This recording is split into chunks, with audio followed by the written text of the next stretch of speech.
and ho. Wow. Wow, that was great. What a good girl. I'm going to let her think about that for a minute. That was spectacular. You did a great job. You're big stuff. You are such big stuff. Good girl. Now the next thing I'm going to do, the exercise I'm going to do is, she's just learning under saddle, and that's balancing me. She's having to balance me. And when I trot, I like to post. So I'm going to just start posting while I walk. And she's going, ooh, what's that? Oh, flare. It feels strange to her, but I'm just going to post a little bit while I walk, and she stops going, this is odd. I don't know. What are you doing? But I want her to get the feel of me posting. Good girl, and keep her going. Good girl. Nice loose reins. Very nice loose reins. Horses love a loose rein. Trust your horse. And the way you trust your horse is teaching that one rein stop, because that's going to build confidence in you that you have the ability to turn off your horse's engine. When you know you can do that, it gives you great confidence and trust, and then all of a sudden your horse is really doing what you want because you're trusting them to do what you want.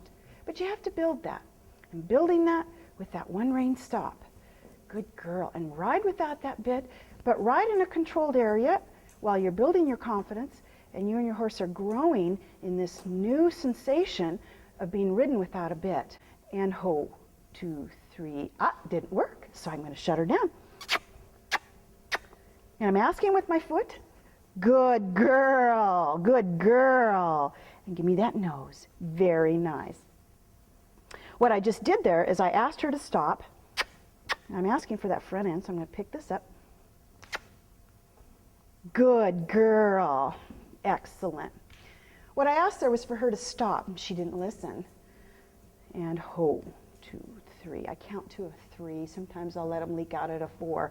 But if I feel that they're going to stop, then I'll go to a 4. But anyways, I was counting, and she wasn't picking up on it. And I thought, well, I'm not going to get pulling back, because I don't want to teach her to stop by pulling back. When you pull back, it just forces the horse's head to go up, or they aren't listening when they're pulling. When you're pulling back, you either want to stop them this way or put them in a one rein stop if they're not listening. She wasn't listening, so I just shut her down. And then she wouldn't disengage those hindquarters, so I just bring the strap or the lead rope here. I just picked it up, and she started moving because she recognized that that's what I was asking, and that I was going to follow through and make her do that. Good girl. And so she did it. Very good. Very good girl. So we're going to go forward. I'm just going to squeeze. I'm going to start refining my movements now. Good girl. And of course, I want you to know, as I'm doing the direct reining, I'm also doing the outside rein against the neck, because I'm setting her up for neck reining. I like to neck rein. It's an advanced movement for horses. And I like to neck rein when I'm on the trail. It's much more comfortable. See, she's not getting that bottom end. There you go. There you go. So she doesn't understand what it means, but she will. It'll translate to her as neck reining eventually. That's, like I said, a more advanced move. And you notice she's not very rounded. She's got some suppling that needs to go on for her. We need to do a lot of work going to the right, because I notice she bends in on the left, but is more straight going to the right. And I want her to bend. So we'll end up doing some larger circles in a trot to help her flex, learn to flex. And we'll also do some labyrinth work, which is large PVC pipes that I put down in a pattern. I use Linda Tellington Jones' labyrinth pattern for the most part.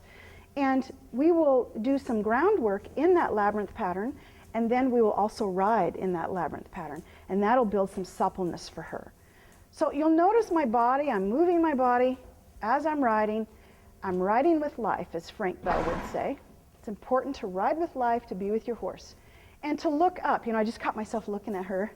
Got to look up so your horse knows where they're supposed to go, because you are their eyes. You're their leader. You're their leader on top of them. You're their leader on the ground. And when you get scared, they're going, uh-oh, my leader's scared. I need to be scared. So control your feelings. If you're frightened, go ahead, shut your horse down and get off. There's no shame in getting off.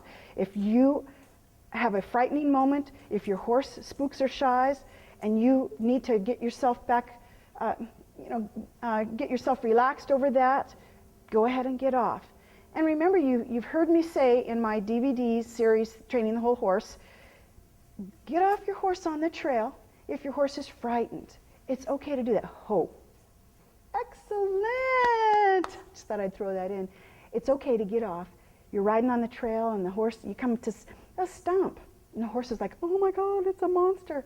It's okay to get off and go up to that stump and, oh, isn't that interesting? There's no shame in doing that. And you heard me say this before, I'm going to say it again.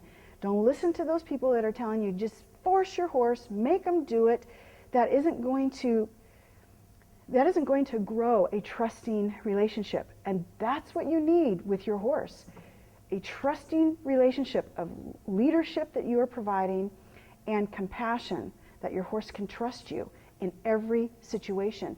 We're going to finish today. I'm going to work with Tilly off screen. And tomorrow we're going to introduce the crop, which will help define movement for me. Where I put my foot, I'll use the crop to tap. That's in lieu of spurs. You can teach your horse to do side passing beautifully, half passes, with just using a crop to start, to train. You shouldn't use a crop afterwards. You shouldn't need to, just for the beginning of training.